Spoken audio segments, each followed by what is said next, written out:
ગુજરાતમાં કોંગ્રેસ અને આપના ઉમેદવારોના ફોર્મ રદ કરવાના સમાચારો વચ્ચે આમ આદમી પાર્ટી માટે રાહતના સમાચાર આવ્યા છે। ભાવનગરથી આપના ઉમેદવાર ઉમેશ મકવાણાનું ફોર્મ મંજૂર થયું છે।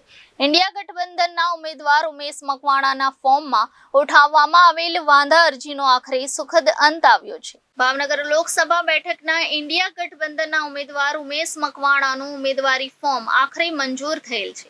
ઉમેદવારી ફોર્મ ભરાયા બાદ ભાજપના ઉમેદવાર નીમુબેન બાંભણિયાએ વાંધા અરજી કરી હતી, જેને લઈને ચૂંટણી અધિકારી દ્વારા વાંધા અરજી સામે જવાબ રજૂ કરવા ઉમેશ મકવાણાને 24 કલાકનો સમય આપ્યો હતો, જેની સુનાવણી આજે યોજાઈ હતી, જેમાં તમામ વિસંગતતાઓ દૂર કરવામાં આવતા ઉમેશ મકવાણાનું ફોર્મ મંજૂર કરી દેવામાં આવ્યું છે।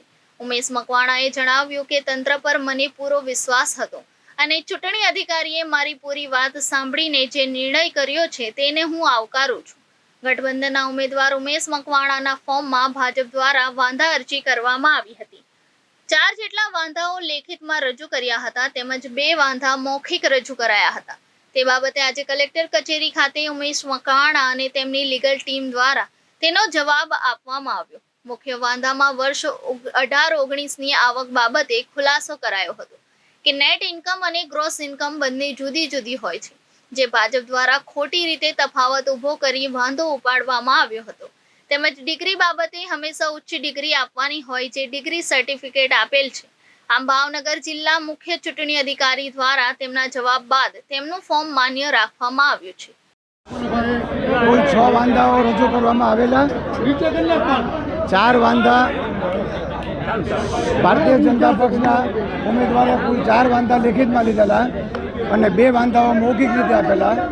મુખ્યત્વે વાંધા એવા હતા કે ઉમેશભાઈએ 2018-19માં જે રિટર્ન ભરેલું અને એ રિટર્નના આધારે લોકસભામાં જે ફોર્મ ભર્યું એ ફોર્મમાં તેમની આવક દર્શાવી હતી, એ કરતાં અલગ આવક હતી, જે બાબતે ખુલાસો કરવામાં આવ્યો કે લોકસભામાં જે આવક હતી અને અહીંયા રજૂ કરેલી આવક બંને એક જ છે।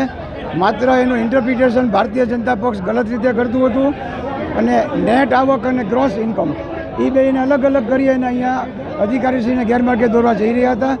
આ સિવાયના વાંધા એમની એજ્યુકેશનની ડિગ્રી બાબતે હતા, તે બાબતે પણ ખુલાસો કરી આપ્યો છે કે એજ્યુકેશનમાં હંમેશા હાઈએસ્ટ ડિગ્રી આપવાની હોય, 10મા ધોરણની 12મા ધોરણની ડિગ્રી આપવાની જરૂર નથી, કારણ કે માણસ ગ્રેજ્યુએટ થાય તો નક્કી જ હોય કે 12મી પાસ થઈ જ ગયો હોય અને એને કારણે કાંઈ આવા નોમિનેશન પેપર્સ રદ ન થાય।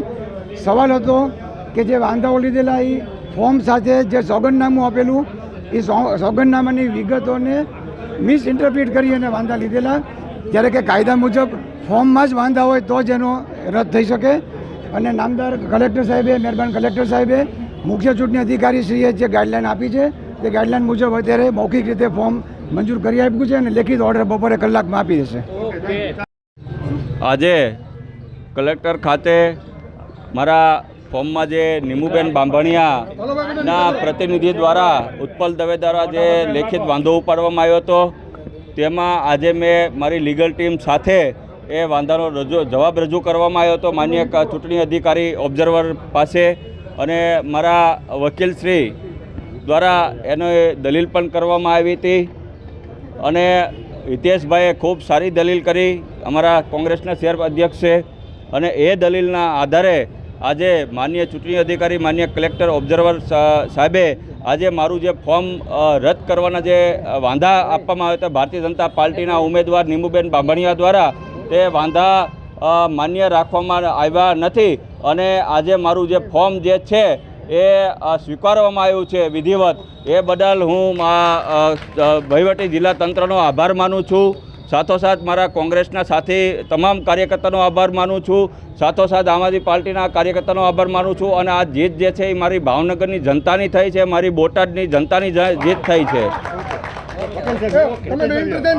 Bureau report Janadesh news, Bhavnagar.